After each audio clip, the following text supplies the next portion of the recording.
හාමුදුරුවනේ බොහෝ දෙනෙක් කියන කාරණාවක් තමයි ඇත්තටම මතු සසර සුගතියකට පත්වන්නට නම් අපි මේ ආත්ම භාවයේදී ඊ타ත්ම හොඳින් යහපත් ජීවිතයක් ගත කරන්නට ඕනේ, සීලය ආරක්ෂා කරන්නට ඕනේ, පින් කුසල් රැස් කර ගන්නට ඕනේ කියන කාරණාව. මේ ගැටලුවෙන් විමසන්නේ අපේ හාමුදුරුවනේ විශේෂයෙන්ම විවාහක කෙනෙක් නම් ස්වාමියා හෝ බිරිඳ මේ දෙදෙනාම ඊ타ත්ම හොඳ විවාහ සංස්ථාවක් ගත කරනවා නම් ස්වාමියා බිරිඳ කෙරෙහි, බිරිඳ ස්වාමියා කෙරෙහි අන්‍යෝන්‍ය ගෞරවයෙන් යුතුව, විශ්වාසයෙන් යුතුව ඊ타ත්ම හොඳින් යහපත්ව සාමකාමීව සතුටින් ගත කරන දෙදෙනෙක් නම් අපේ හාමුදුරුවනේ මේ යහපත් පෞල් ජීවිතය මරණින් මතු සුගතියකට පත්වන්නට හේතු කාරණා සකස් කර දෙනවාද කියන කාරණාවයි. විශේෂයෙන්ම අපේ හාමුදුරුවනේ වෙන පින්දහම් නොකලත් Tamanගේ නිවස තුල අනිත් අයට කරදරයක් නොවන විදිහට, අනිත් අයගේ සිත සැනසෙන විදිහට පවුලේ සමාජිකාවන් හැම කෙනෙක්ම දුවලා පුතාලා අම්මලා තාත්තලා වගේම මේ හැම කෙනෙක්ම සතුටින් සහයෝගයෙන් යුතුව කටයුතු කරනවා නම් විශේෂයෙන්ම අපේ හාමුදුරුවනේ වර්තමාන කාලේ බැලුවම විවාහ සංස්ථාව දෙදරලා යන්නේ ජීවිතයට හම්බෙන් එන වෙනත් සම්බන්ධතාවයන් නිසා. නමුත් එවැනි හිඩස්වලටවත් ඉඩ නොතිය ඊ타ත්ම යහපත් ආකාරයෙන් විවාහ ජීවිතය ගත කරනවා නම් එයම මරණින් මතු සුගතියකට පත්වන්නට හේතු වෙනවාද කියන කාරණාවයි විමසන්නේ මේ මොහොතේදී. දැන් එතකොට මේ යහපත් පෞල් ජීවිතයක් ගත කිරීමෙන් සුගතියකට යා හැකිද කියන ප්‍රශ්නය ඇත්තටම සමන්ති කාන්තාවන් විතරක් නෙමේ පිරිමින් විසින්ද ඇසිය යුතු ප්‍රශ්නයක්. බුදුරජාණන් වහන්සේ පෙන්නලා දෙනවා පින් කළාම අපිට සුගතියට යන්න පුළුවන් කියලා. හැබැයි පින් කියලා අපි හඳුනාගෙන ඉන්නේ මොනවද කියන එක මෙතන ප්‍රශ්නයක් තියෙනවා. මම මෙතෙන්ට ගැලපෙන්න හරි ලස්සන සූත්‍රයක් කියලා දෙන්නම්. ඒ තමයි අංගුත්තර නිකායේ තියෙන උග්ඝහ සූත්‍රය. බුදුරජාණන් වහන්සේ හම්බෙන්න ඇවිල්ලා උග්ඝහ සිටුවරයා දානෙට ආරාධනා කළා. බුදුරජාණන් වහන්සේව නිවසට වැඩම කරගෙන ගිහිල්ලා දානෙ පූජා කළාට පස්සේ බුදුරජාණන් වහන්සේට මතක් කරනවා ස්වාමීනි මගේ මේ ගෙදර දුවලා ටිකක් ඉන්නවා. හෙට අනිද්දා කසාද බඳිනවා. බුදුහාඳුරනේ දෙන්න හොඳ උපදෙස් ටිකක්. බුදුහාඳුර ලස්සන උපදෙස් ටිකක් දුන්නා. දැන් නම් ගොඩාක් දෙමව්පියෝ ඔය උපදෙස් දෙනවා කෙසේ වෙතත් විවාහයකට කලින් කරන්නේ ප්‍රී ෂූට් එකට එක්කන් යන එක. එහෙම නැත්නම් නැටුම් පන්තියකට එක්කන් යන එක. ඔය වගේ දේවල්. හැබැයි මේ උග්ඝහ සිටුවරයා බුදුරජාණන් වහන්සේ ගෙන්නලා දුවලට උපදෙස් දෙන්න කියලා කිව්වා. බුදුරජාණන් වහන්සේ මොනවද මේ දුවලට දීපු උපදෙස්?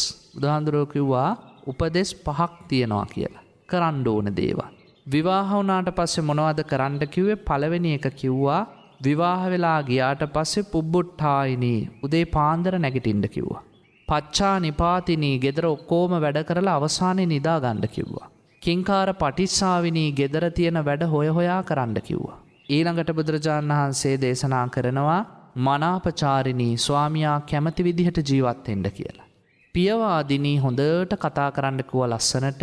ඕක තමයි පළවෙනි කාරණේ. දෙවනියට කිව්වා දුවලා විවාහයෙන් පස්සේ ස්වාමියාගේ ආකල්ප වෙනස් කරන්න යන්න එපා. ස්වාමියා යම් කෙනෙක්ට ආදරේද ගරු කරනවද සලකනවද නුඹලත් ඒ විදිහටම සලකන්න. සමහර ස්වාමිවරු බිරිඳට හරි ආදරේ වගේම තමන්ගේ අම්මා තාත්තටත් ආදරේ. ඒවා වෙනස් කරන්න යන්න එපා කිව්වා. ඒ විදිහටම කරන්න කිව්වා. තුන්වෙනි කාරණය බුදුරජාණන් වහන්සේ දේශනා කළා ස්වාමියා කරන සෑම කටයුත්තකටම සහාය වෙන්න. වෙළදාම් වේවා, ගොවිතැන්පත් වේවා, කර්මාන්ත වේවා සහාය වෙන්න කිව්වා. ඒක ප්‍රිය බිරිඳකගේ වගකීම. අපි සමාජයේ කතා කරනවානේ සමන්ති සෑම සාර්ථක මිනිහෙක් පස්සේම හොඳ කාන්තාවක් ඉන්නවා කියන. ඒතර බුදුරජාණන් වහන්සේ කියනවා හෙවණැල්ල වගේ පස්සෙන් ඉන්න. හතරවෙනි කාරණය කියනවා කවුරු හිටියත් ගෙදර මෙහෙකාරයෝ හිටියත් දාසයෝ හිටියත් ගෙදර පෝෂණය වෙන අය හිටියත් ඒ හැමෝටම සංග්‍රහ කරන්න. පස්වෙනි කාරණේ කෝ මිනිස්සයා හම්බ කරන දේ රකින්න. ලස්සන වචන ටිකක් බුදුහාඳුරෝ පාවිච්චි කරනවා. අදුත්ති අතේනි අසොණ්ඩි අවිනාශිකා. විනාශකාරී කෙනෙක් වෙන්න එපා, හෙරක් වෙන්න එපා, කිසිම දෙයකට දූර්ත කෙනෙක් වෙන්න එපා, කුම්මැහි කාන්තාවක් වෙන්න එපා. හරි ලස්සනට ජීවත් වෙන්න. මේ කරුණු පහ කළොත් දුවේ මරණින් පස්සේ මනාපකායිකා නම් දිව්‍ය ලෝකෙට යනවාමයි. නිමාන රති දිව්‍ය ලෝකෙ ඉපදෙන්න ඕනේ නම් ඔය ටික කරන්න කිව්වා. අමුතු පින් නෙමෙයි. සාර්ථක පෞල් ජීවිතයක් ගත කරොත් තමන්ගේ ස්වාමියාට හොඳට ආදරෙන් සැලකුවොත් කාන්තාවකට එතනම සුගතිය උරුමයි. විසාකා සිටු දේවිය ගැන හිතලා බලන්නකෝ. දැන් කොහෙද ඉන්නේ විසාකා සිටු දේවිය? විසාකා ඉන්නේ සමන්ති දැන් මේ වෙනකොට නිමාන රති දිව්‍ය ලෝකයේ අග්‍ර මහේසිකා වශයෙන්. සුනිම්මිත දිව්‍ය රාජයාගේ අගබිසව. ඒ කියන්නේ අග්‍ර මහේසිකාව නිමාන රති. වෙන දිව්‍ය ලෝකවල නැති සැප තුනක් තියෙනවා. තමන්ට කැමති රූපයක් මවා ගන්න පුළුවන්. තමන්ට කැමති කටහඬකින් කතා කරන්න පුළුවන්. තමන්ට කැමති සැපයක් විඳින්න පුළුවන්. ඒ තමයි නිම්මාන රතියේ සැප. මේ ලෝකයේ මහා පින් කරපු අය ඉන්නවා. දුටුගැමුණු රජුරෝ රුවන්වැලිසෑය හැදුවා. ඊළඟට ලෝවා මහ ප්‍රාසාදය හැදුවා. මිරිසවැටිය හැදුවා. එතුමා මිය පරලොව ගිහිල්ලා තුසිත දිව්‍ය ලෝකයේ දිව්‍ය පුත්‍රයෙක් වෙලා ඉපදුනා. අපි මේ කතා කරන නිම්මාන රතියේ තියෙන්නේ තුසිතේටත් උඩින්. අනාගතයේ බුදු වෙන මෛත්‍රී බෝධිසත්වයෝ ඉන්නේ තුසිතේ. හැබැයි මේ අපි කතා කරන නිම්මාන රතියේ තියෙන්නේ තුසිතේටත් වැඩිය උඩින්. සක්‍ර දේවේන්ද්‍රයා පින් කරලා ඉපදුනේ තාවතින්සේ. හැබැයි අපි මේ කතා කරන නිම්මාන රතියේ තියෙන්නේ තාවතින්සේටත් උඩින්. පේනවද කාන්තාවකට යන්න පුළුවන් දුර? වෙන මොනවත් පින් කරලා නෙමෙයි. යහපත් පෞල් ජීවිතයක් ගත කරලා. ඒකයි බුදුරජාණන් වහන්සේ දේශනා කළේ කාන්තාවක් හොඳ පෞල් ජීවිතයක් ගත කළොත් සුගතිය ස්ථිරයි. හැබැයි කාන්තාවක් නරක පෞල් ජීවිතයක් ගත කළොත් ඒකෙම අනිත් පැත්ත සමන්ති දුගතියත් ස්ථිරයි. දැන් එහෙම කාන්තාවොත් ඉන්නවනේ. බුදුරජාණන් වහන්සේ උග්ඝහ සූත්‍රයේ අවසාන කරුණ කිව්වා හෙරක් වෙන්න එපා. මිනිස්සයා මොනවා හරි හම්බ කරලා දෙනවා නම් රකින්න. අද සමහර මිනිස්සු පිටරටවල ගිහිල්ලා කඹරලා සල්ලි හම්බ කරලා එවනවා. හැබැයි බිරින්දෑවරු මෙහෙ ඉඳන් ඒ සල්ලි ටික විනාශ කරනවා. කොසල් රජුරෝ හීනයක් දැක්කා. මිනිස්සෙක් පුටුවක් උඩ ඉඳගෙන වරමන්දක් ගොතනවා. වරමන්ද ගොත පල්ලෙහාට දාද්දි පුටුව යට ඉන්න කැනහිල් දේනුවා ඒ වරමන්ද ගිලිනවා.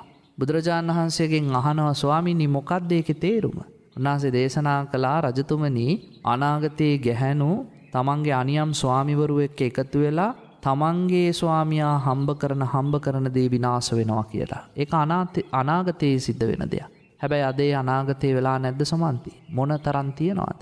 එනිසා කල්පනා කරලා බලන්න කාන්තාවකට පාරිශුද්ධ ජීවිතයක් ගත කළොත් සුගතිය උරුමයි කියලා බුදුරජාණන් වහන්සේ පෙන්වනවා. අපේ විමානවත්තු කියන බණ පොතේ ඕන තරම් තියෙනවා ලස්සන කතා. පල්ලංක විමානවස්තුව කියලා කතාවක් තියෙනවා. ඒකේ ලස්සන දිව්‍යාංගනාවක් ඉන්නවා මැණික් ඔබවපු රත්තරන් ආසනයක ඉඳගෙන. දිව්‍යාංගනාව වටේ ඉඳන් ගීසින්දු කියනවා හරි ලස්සන ඇඳුමක් ඇඳගෙන පල්ලංක විමාන දෙව්දුව ඉන්නවා. මුගලන් හාමුදුරුවෝ දිව්‍ය චාරිකාවේ යන ගමන් අහනවා මෙතන නැවතිලා ආනුභාව සම්පන්න දෙව්දුව නුඹ කවුද? මම පල්ලංක විමානයේ දෙව්දුව. මොන වගේ පිනක් කරලාද මේ වගේ වටිනා ආසනයක් වටිනා සැපක් ලැබුණේ? ස්වාමිනී වෙන මොනවත් නෙමෙයි. මං පන්සිල් ටික රැක්කා. මං පොය දවසට 800 සමාදන් වුණා. විවාහ වුණාට පස්සේ මගේ ස්වාමියාට දෙවියෙක්ට වගේ සැලකුවා. නැන්ද අම්මත් එක්ක කිසිම ගැටුමක් නැහැ. හොඳ පෞල් ජීවිතයක් ගත කළා. ඒකේ ආනිසංස තමයි මේ. ඒ නිසා ධර්මයේ තුල ඕනතරම් උදාහරණ තියෙනවා. හොඳ ජීවිතයක් ගත කරොත් කාන්තා පිරිමි හැමෝටම දිව්‍ය ලෝකයන්ට පුළුවන් කියලා සුගතිය ස්ථිරයි කියලා. එහෙමයි අපේ හැමදෙරුවනේ.